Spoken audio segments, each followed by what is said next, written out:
गेवराई तालुक्यातील गोदावरी नदीपात्रात मोठ्या प्रमाणावर अवैध वाळू उपसा सुरू आहे.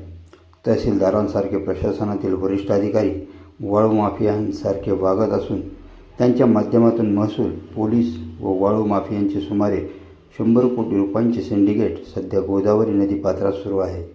याबाबत लेखी व तोंडी तक्रारी देऊनही निर्डावलेल्या प्रशासनाने याकडे साफ दुर्लक्ष केले आहे. या सर्व गंभीर प्रकरणाची चौकशी SIT मार्फत करण्यात यावी.